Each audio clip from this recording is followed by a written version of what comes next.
I was talking a little bit. Today is a shorter broadcast, or it's not really a broadcast, it's a stream. I try to use the right wording because there's some differences here and there.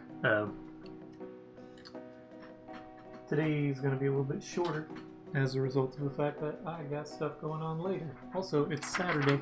It's kind of nice, even though I'm not doing like a lot of work, to not have as much of a commitment on the weekend. I think what I'm going to do is try and do a couple different face loops sort of things, as in like the ones I do that have continuous line drawing things. Let's crop this in just a bit.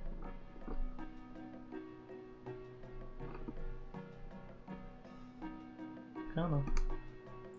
This isn't a perfect system. But it's better than it was before. And that's all I can hope for, is to slowly get a little bit better. So when it comes to single line drawings, I just took a couple out of my web store recently, so I figured why not add a few back in. I think what I'm going to do is one with Sharpie, one with Repeatograph, and then one sketched out with pencil, and go over it with brush. So, first one, I'm just going to do Sharpie because that one is perhaps the most chaotic and the easiest at the same time, but it's most likely to affect other layers of paper, and it's a little bit chunkier. You know, I am going to use it. I was thinking, like, should I switch over to one of these that's do like a Repeatograph. I have a few of them. I've taken moderate care of some of them. This one's new. I got it with a gift card, but I have old ones that I would need to get like the cleaning fluid systems to really like get them nice and clean. I also have this issue happen a lot where I tighten it too tightly on the plastic here, and it ends up cracking. Those I have not used in a while. I first started with a this yellow guy. Not this particular one, but this size, the 0.3, and that's what my reference point for Repeatographs has continued to be. This one's slightly larger. This was one that my mom gave me. But anyway, face loops. Does this fit entirely? I'm actually gonna do a tiny bit zoomed out from what I did before, so I can do it upright.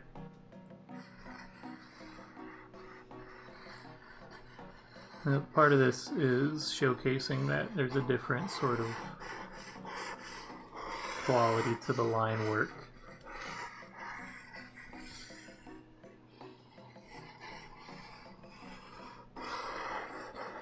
Depending on what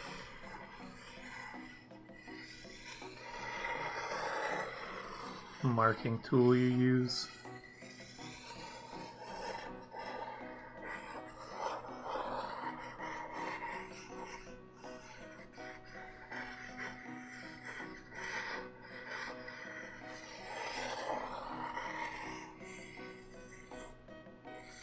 Forgot the ear.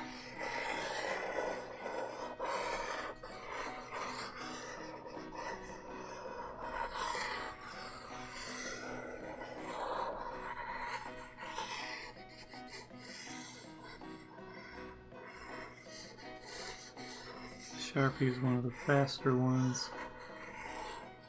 Just markers in general.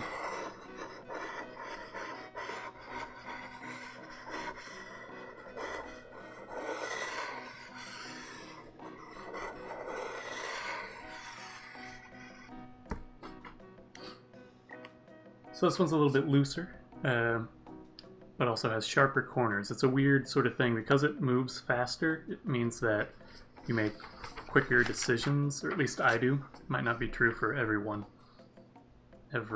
but for me it is true that I tend to make faster, sharper movements that are a little looser as well with the Sharpie. Now let's do one with Repeatograph.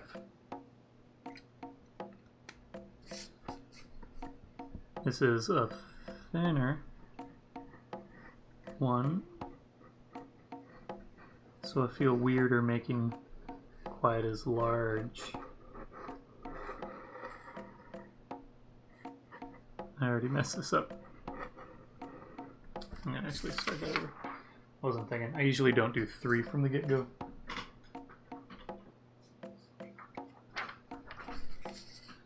Face loops I've been doing maybe like 8 years, 10 years, somewhere around there. I started doing them in college. It's because I used to do self-portrait sort of things where I was messing with animation smears.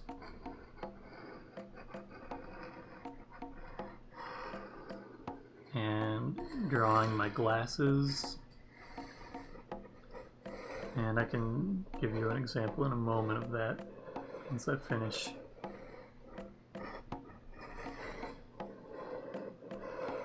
I'm drawing these guys. This one will also just generally take a little bit longer because it's smaller.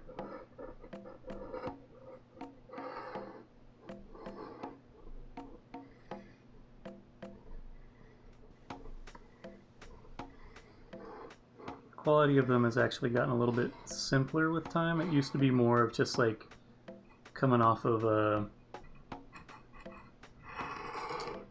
blind contour drawings, things like that, where trying to draw something without ever lifting pen or pencil or whatever your marking tool was. But as time went on, it became a little bit more graphic as I was trying to refine it a little bit, make it something a little bit more identifiable. So there's a lot of people that will do single line drawings, stuff like that, and people who will just sort of loosely trace something, which I'm not against. It's just something that is a natural inclination, and so it's not something that a lot of people try it, and so it's harder to find any sort of personal I don't want to say branding, but like it's harder to have it seem unique if you don't sort of simplify things in some way or expand on it. It's a lot of the sort of single line drawings that I see are in the same wheelhouse as one another, and it's hard to be like, I can tell that this person created this or drew this, which isn't innately a bad thing. It's just something that I didn't want to find myself being like, oh, this looks exactly like something that I have done or that I would do. And there are definitely things that people make that are similar to what I make, or I make things that are similar to what other people make. But by simplifying things, you start to make it more distinctively yours. Because simplifying things makes it so the number of choices being made are far fewer, which means every choice has a larger impact on the final appearance.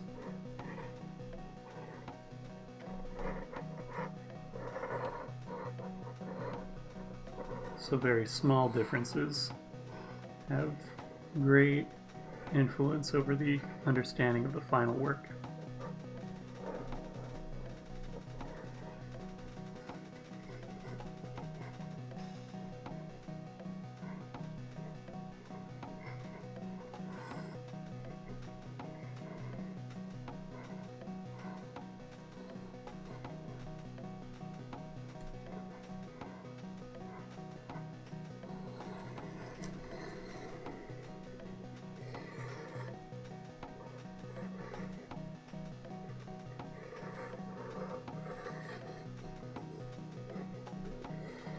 We'll talk a little bit more on that in just a second. I just wanted to get this finished. So, I'll use this one, and I'll use the Sharp because it's easier to sort of explain. The thing that I always sort of go back to in trying to explain the differences, like very small differences that choices make when something is simplified, is having 4 faces. Can you see this on any of these? Circles, it doesn't really matter. Okay, so you have 4, those are 4 sets of eyes. These top 2 are going to be smiling, and these bottom 2 are going to be frowning. So already you have a very big difference between your understanding of the emotional expression of this guy and this guy versus one another. Now, I'm going to make these 2 have eyebrows that are pointing inward, and then these 2 will have ones that are pointed towards the exterior. So, yep.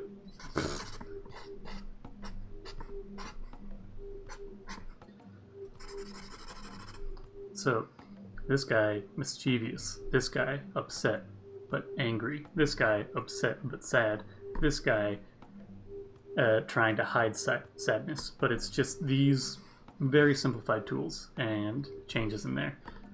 Now let's say you have a guy like this. He's got very wide set eyes and a happy smile that way, versus a guy like this. You have a much different understanding of the personalities of these 2 different faces based on very little information. So the simpler you make something, the more small changes really affect your understanding of what is being conveyed.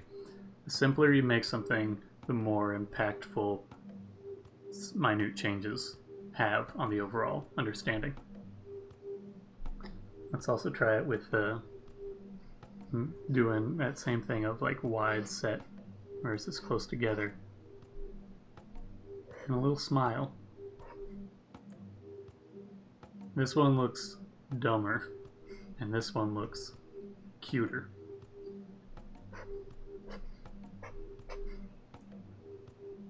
Just little changes like that make a very big difference. So when I was first drawing these sort of like face loops things, I would mostly be like sort of trying to, most of what I was doing was like trying to avoid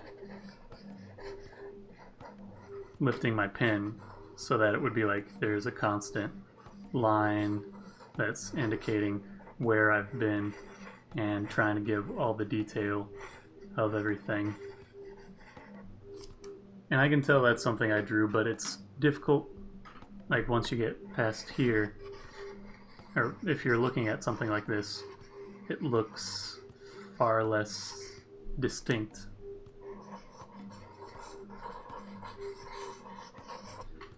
That looks a lot more like my drawing than this does. There's a difference. The simpler you make it, the more every choice affects the understanding of what it looks like. That's why I have that feeling and that belief, or that ideology sort of instilled in me, because I went to school for graphic design, and in the process of trying to design logos, branding, stuff like that, you have very small differences between things that really affect the understanding of the branding and stuff like that. There's the quote that gets attributed to various people, but there's 2 that I think of when I think about like small changes and communicating something quickly and efficiently. One of them is, I wrote a long letter because I didn't have time to write a short one. The idea that making something concise and understood in a very compact way is more difficult than just over-explaining. Not that I don't over-explain, but visually I think about that sort of thing. Like, the more detail that you have, the more that is there to pick up on, but the less clear the message might be. Because if you have a photograph that's very detailed of every single aspect of something, or if you have a drawing that's just playing with the light, or just playing with the form, or playing with the shadow, you're reducing the extraneous information. The other one is the difference between the right word and the almost right word is the difference between lightning and lightning bug, which I forget where everyone's based who's watching, but lightning bug is a little fluorescent flying bug that comes around in the summer. Firefly, another term for it, but the idea that like just a little bit of difference changes it from this giant like electric thing going from the clouds to the ground that can destroy and kill someone to just this little guy flying around going blinking. That one gets attributed to Mark Twain. I'm not 100% sure if it's his. The other one is not, but it also gets attributed to Mark Twain. So I started doing a lot of line drawings that were this sort of thing, working in wire, doing light painting, where I like communicating the process of something. So you have a line you can trace through and see all of the things going into the final product. You're not hiding something away or erasing anything. It's just sort of there. The multiple faces sort of comes out of some animation smears, which is motion blur that's or mimicking motion blur in animation, which I've talked about a number of times. But if you have something that's going from point A to point B over 3 frames, you might intuitively make it frame 1, frame 2, frame 3, but that doesn't look very naturalistic because it would look like there's a strobe light or something going on, something where it's very crisp and it is the average of that motion, and it's true that if you're going from here to here, this frame will exist in this middle ground. But it looks weird because it's like a strobe light effect, something where it's like flashing, where it would be like bump, bump, bump, which doesn't make sense when it should be bump. So an animation smear, it can be a bunch of different things, but the simplest sort of way is just to exaggerate the form. And so it's 1, 2, 1, 2, 3, 1, 2, 3, 1, 2, 3, like 1, 2, 3, and it looks more naturalistic. But you can also have multiples, where instead of being an elongated form, you can have it be this section makes up the entire middle frame. If you're doing that with a person or a figure, you might have it be, it's just a smiley face, you might have that middle frame be this stretched out elongated guy, or you might have other variations on it where you have it stretched out elongated, but you have all of these things in the middle. So I like looking at animation smears. Let's see if I can just pull one up from that helps to sort of explain. Here's one of I'm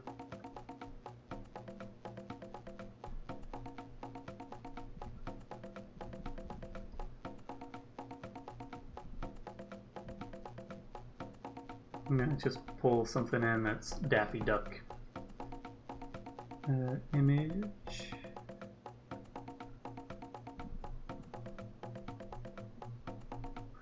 I filled the new one. It's like, why does this look weird? So here's an animation smear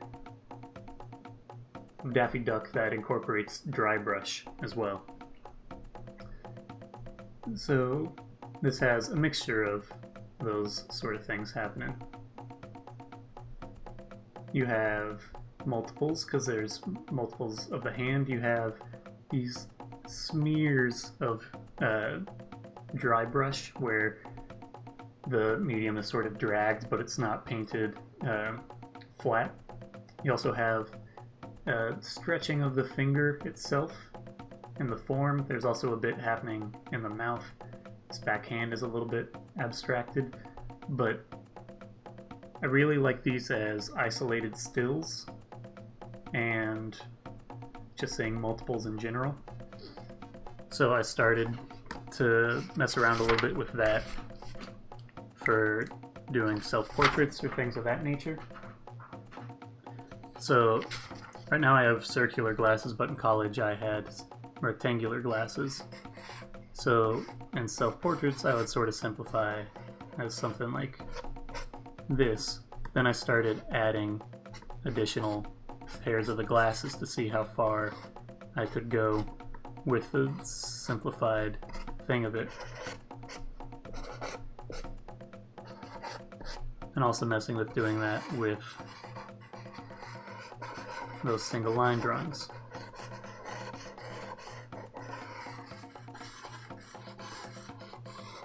And pushing that further and further. And eventually I ended up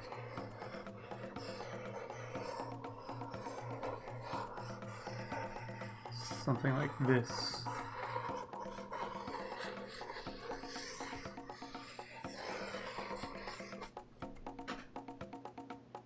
So that's my process for getting to the sort of single line faces. And when I was doing these sort of intermittently, I'd end up with a lot of things where I would go like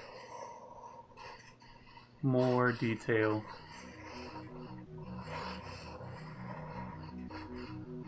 and try to showcase more form. But then I didn't like, I like the simplified version a little bit better.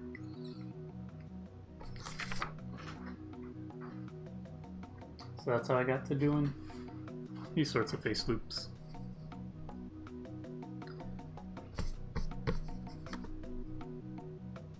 And this was, I also was playing over time with the idea of having something that didn't have a specific orientation to it.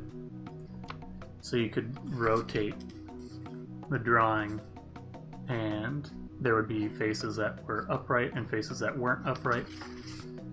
You could take a painting or a drawing or something and it doesn't have a direction to it. Make it module so it exists in various formats. It doesn't have to necessarily be this is the one way. You can play with it. Or it's also dealing with pattern making, where if you make a pattern that has a clear, like, you have a pattern that has, let's say, a house or something, and you have a house and the sun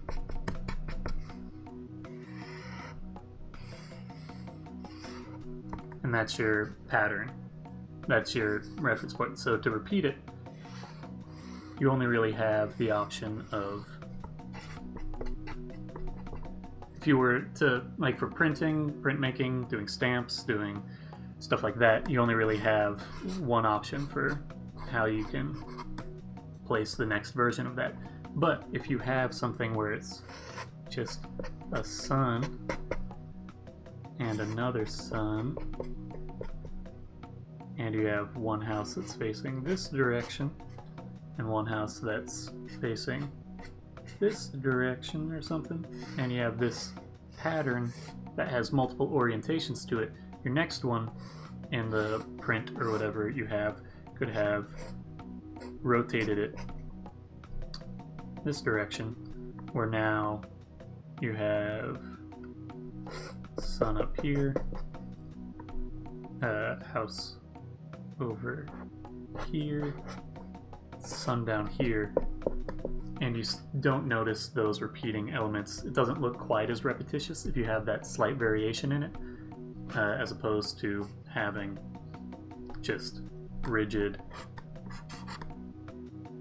this is up, this is up, this is up, and it's repetitive, but it's all the same. But then you start to have one where it's different directions, and you can have those repetitions, or you can have it inverted and separate, and it gives you a lot more power to utilize pattern in a way that decreases the amount of effort that you might have to put into something to have a varied, larger work. Like you can take a stamp and go like this direction, this direction, this direction, that direction, that direction, that direction. It lets you play with this thing that's meant to be repetitious and all the same, but tweak it a little bit. Like play with it, readjust it, make it modular, something that decreases the amount of overall work that you have to do while still creating an engaging, interesting form and design.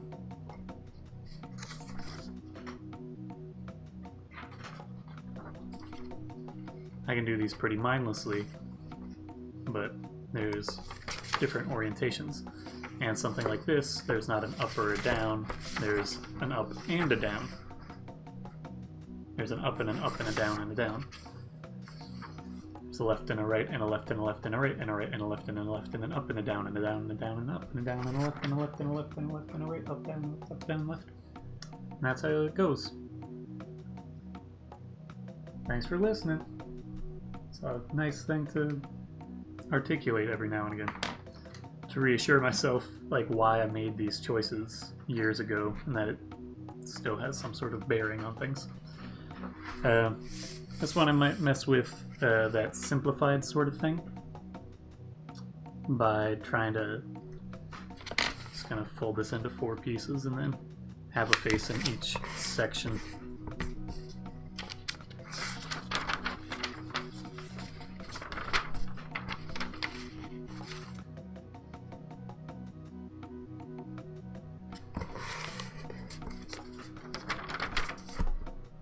Sketch out general form. So playing with the idea that like changing different elements will change the understanding of the face. Let's go for like a more standard sort of guy.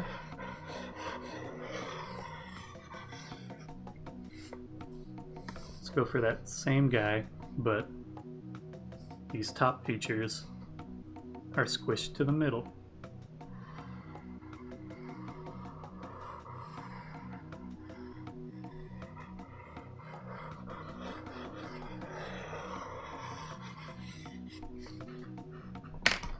I'll go over that in marker so you can see it a little better.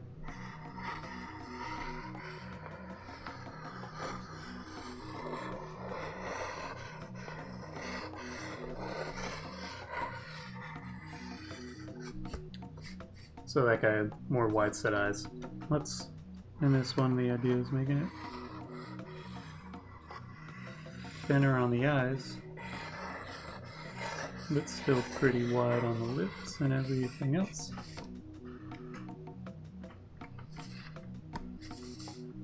Now let's try to make everything smaller with the same size head. So I'm going to make the eyes, nose, and lips closer together, which means the ear is going to pull up tight as well, but this chin will still follow the same general shape for like the overall size of the guy.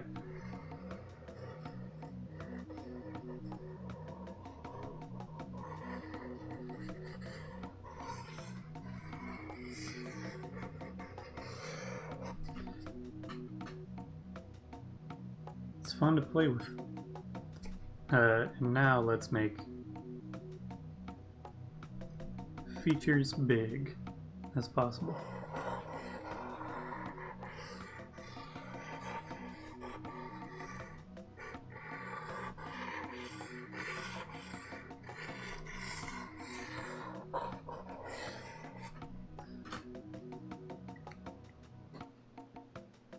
So see how different these look?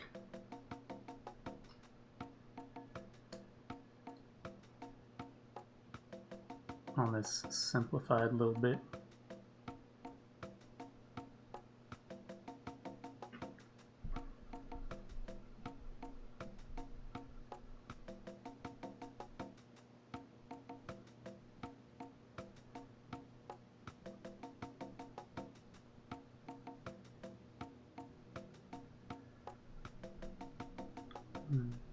Let's come back to that later.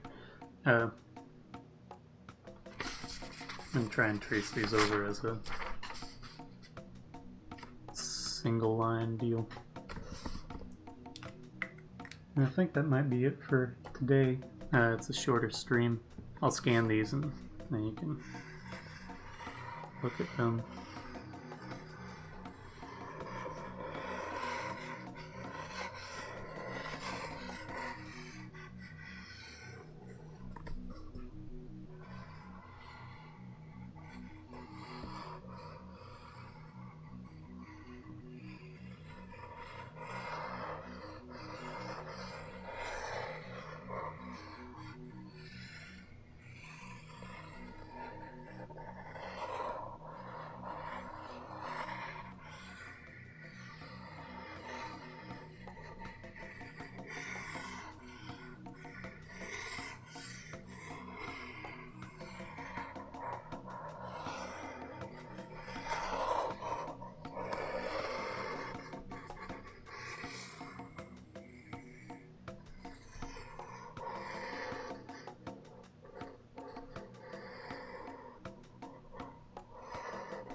I think I like them better isolated.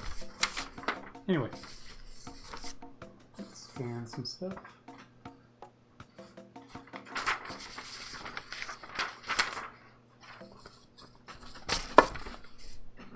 I'll have to blow out some bits of this. Yeah.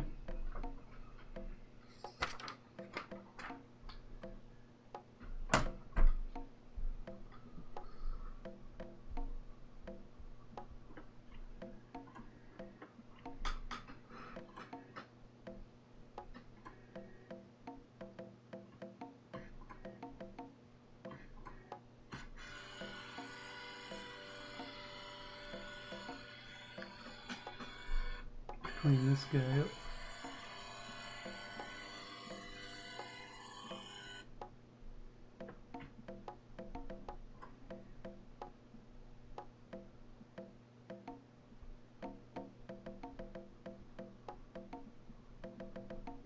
Today's 30th.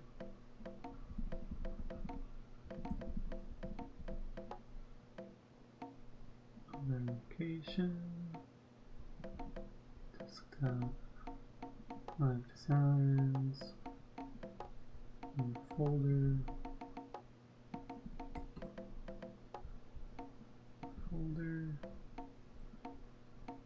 And let's scan.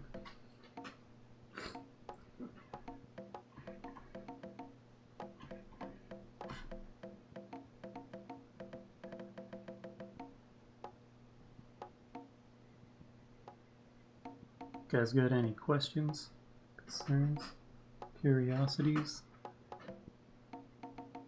etc.? Feel free to throw them in the chat, or if you're wanting to type it up in a less public space, you can email me, traceloops@traceloops.com.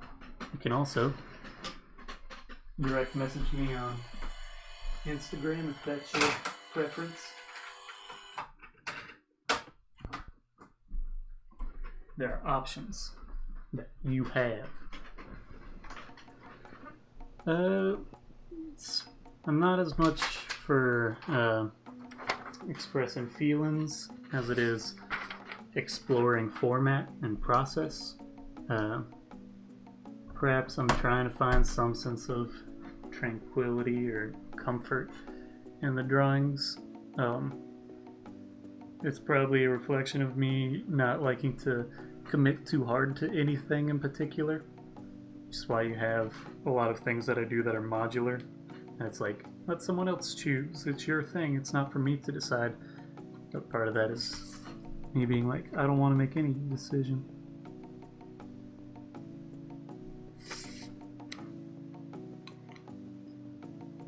So the decisions I make are to leave the decision up to you. I have to make some decisions, but so much of the work that I do is open-ended in a number of ways. A lot of it's sort of like things happening around something, but not affecting the thing outright. I feel like I have a pimple right there or something, which isn't fun. Also looks beautiful on camera.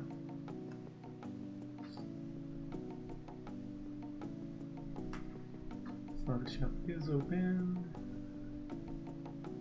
Desktop 5 designs. 130. Yeah, it's only got the one.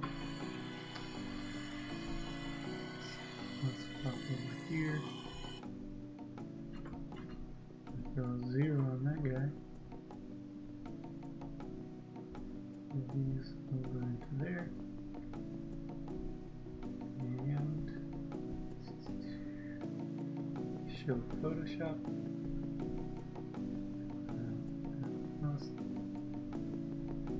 Lab designs, 130.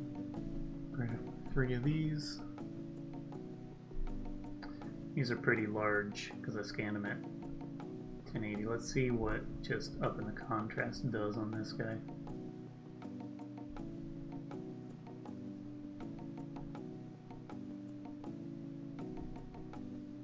Takes care of most of it.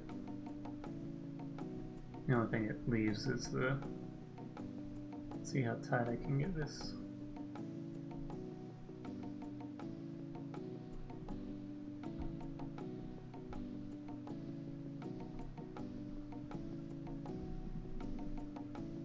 Almost always fail to notice the slight amount of black that comes when I do like a full bed scan.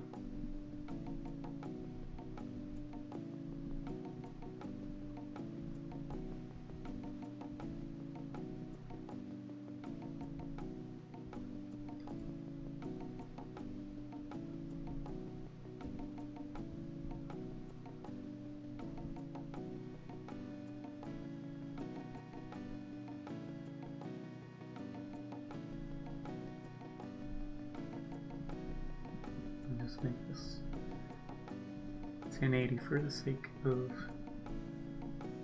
what I'm showcasing these on. This is face loops, 4 faces, and let's throw this one higher up here.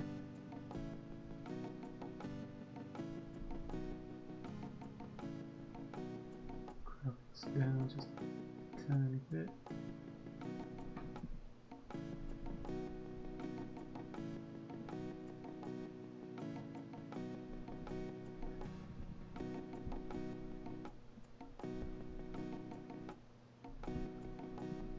This one's less of a concern about the edges, or the contrast on it. Come on, just a little bit less on the bottom here.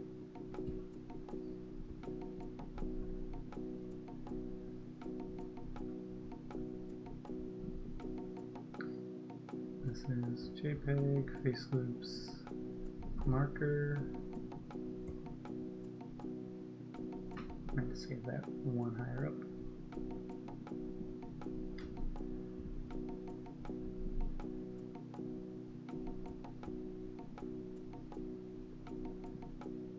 And this one's a little bit tighter on the edges, so I'm just going to do this zoomed in slightly. Hold on here, make sure it clears it. Pull it up on this side. And I think we're good.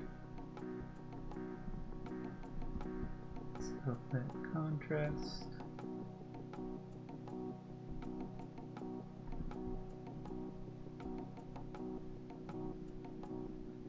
And we're going to clean that markup as well as this mark.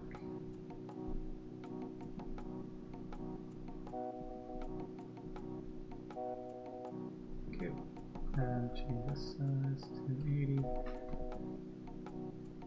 See, this is JPEG, but here.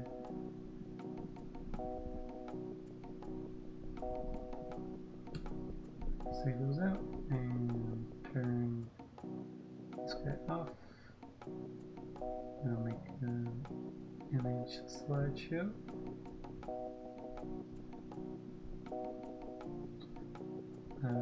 Things will be up for 4 seconds each, 400. And let's pull in some files. Designs, 130. These guys. Make this a little smaller. Just a little bit smaller. And there you go. So those, you can see most of that in the general illustration element, but that's what we got. And this one's still in here. I was like, there should be another drawing. Still in the scanner.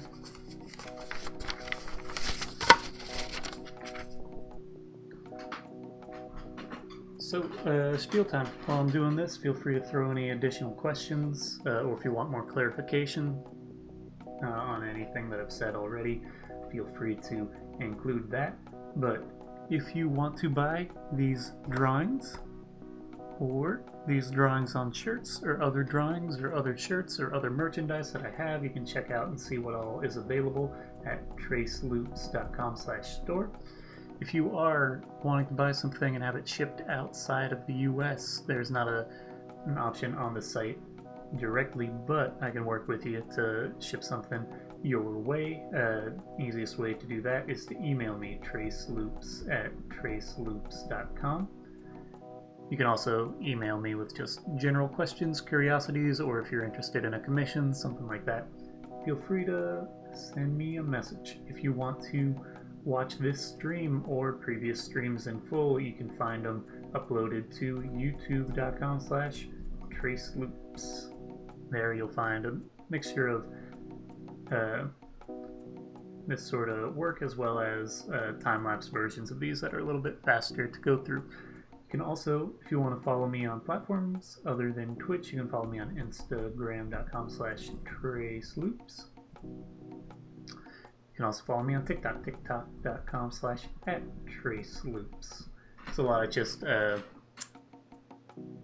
same sort of content that you're seeing here, but a little bit more refined and presented in manners that better reflect. Is this one not advancing? It is advancing. Okay. Just ways that are better suited for those platforms. So, thank you all for watching. Plan on being back tomorrow. Probably be some sort of illustration thing. Not sure what it will be, but again, thanks for watching, and the links are right there if you want to engage in other ways with the work that I do. Yeah, I'll be back tomorrow at 3 p.m. Eastern Standard Time, and it'll probably be maybe a figures drawing or some other sort of illustration that won't take quite as long as an animation. Adios.